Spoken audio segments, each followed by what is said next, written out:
Joining me today is Jesse Barnett. He's the lead singer of the band Stick to Your Guns. And so, Jesse, my producer, who is in a heavy metal band called Krakatoa, he was familiar with you guys already. I actually wasn't until a few listeners said, "Hey, you know that there's a clip of your show and of the Young Turks on a Stick to Your Guns album." We listened to it. At first, we weren't sure if somebody was trolling us because it's happened before, but we're on your album. Tell us about the album and the song.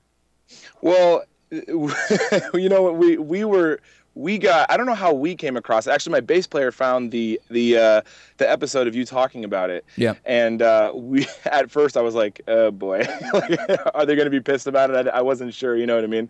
Because we didn't ask for permission from either you or the Young Turks, but yeah, I noticed that. But we didn't care. Okay, wonderful.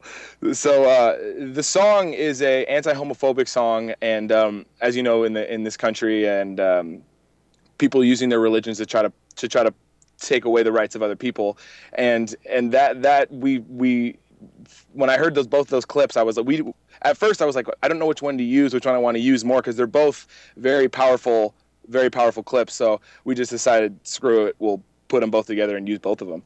So and we for came people across who missed that episode, we'll play that clip again just to remind people about it.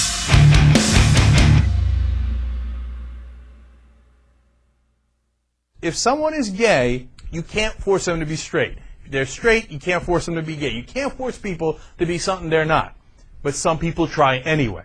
Now, we got a church in Connecticut who's going to try to drive the gayness out of someone with an exorcism. Wow, is this a stupid idea? It's the 21st century, and we live in the United States. And a 70-year-old man has been stoned to death because the Bible says that you should stone gay people. So tell us the song and the album that it's on.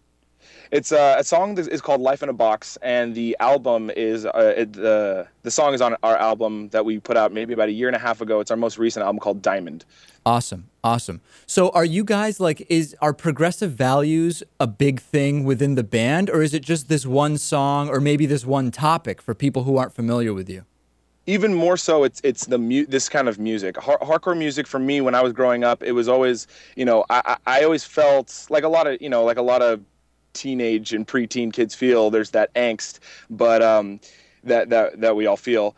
But I found through hardcore and punk music, through my older brother and older sister, it's like there was more of like taking that angst, and it was more of just, instead of being a directionless kind of situation, punk music, and even more so hardcore music, gave a direction to it. And so, you know, I learned a lot of progressive values from going to these hardcore shows, and there's singers of these bands who talk about things from animal rights to, you know, feminist rights, and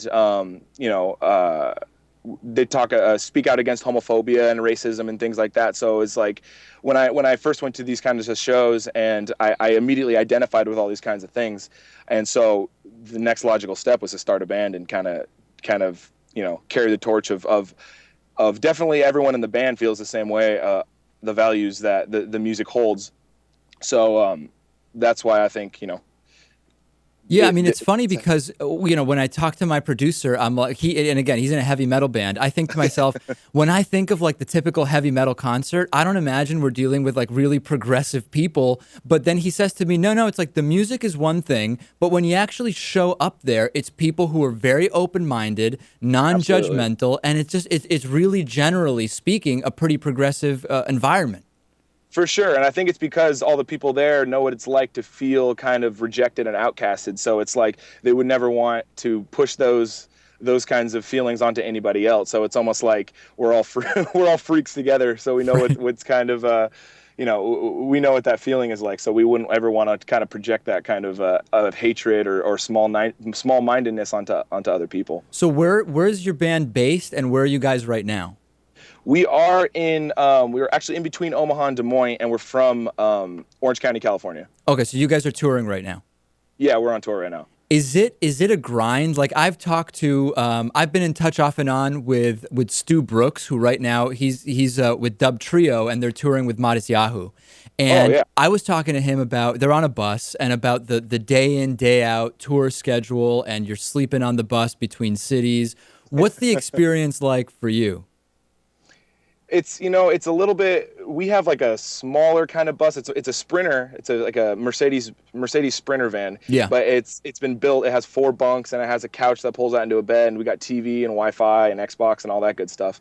But this is actually a step up from what we normally do, because we try to save as much as I think the mindset of the band is be uncomfortable on the road so you can be comfortable at home. And we see all the money that bands throw away on buses and stuff like that. And it's just like, we'd rather sleep on the floor. We'd rather do what we got to do to save that money. But definitely on this tour, especially we're on the Vans Warped Tour. It's an all day event every single day for about 50 days. Wow. So I would say this is more of especially in the heat of the summer, it's more of a grind than normal. But I'm turning 26 this year. I'm still young. And so it's fun. We love it. There's nothing else I've been doing it since I've been 15. So it's kind of just, I don't know what else I would be or could be doing, What's the songwriting process for you guys? Does it typically start with lyrics or does it start with the music? Up until recently, we just added a new guitar player. His name's Josh James, and he played in some other bands, one called Evergreen Terrace and another band called Casey Jones. And he recently joined our band because we've been friends with him for a little while.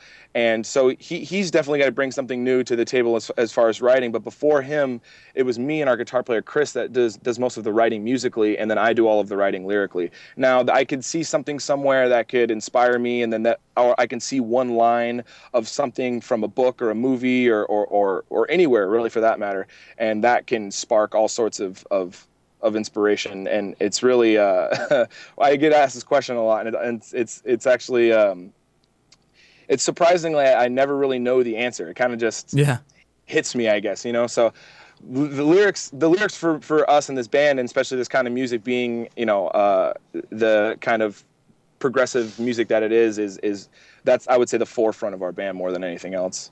Have you ever had a situation where you guys write a song and you start playing it at shows and people love it and it becomes really popular, and then you start having second thoughts about how much you like it, but you kind of are a slave to it in that you're expected to play the song, and hey, even if you don't like it, you got to play it?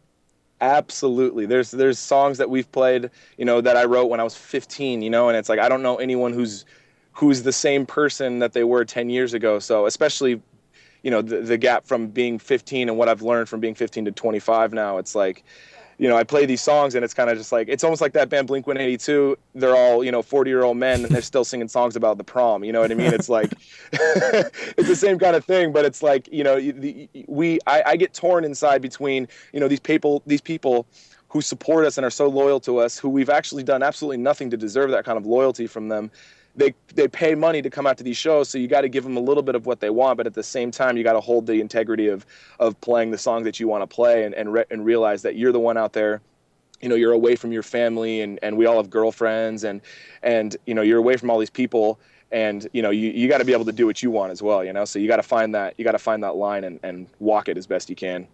All right, we've been speaking with Jesse Barnett. He's the lead singer. Stick to your guns. Check them out on the Vans Warped Tour. If your path ever crosses with where we are, I'm just offering. I'll sit in for one song on drums. I'll say if you guys will have, I'll do it. If you really want me to, I will. You're a drummer.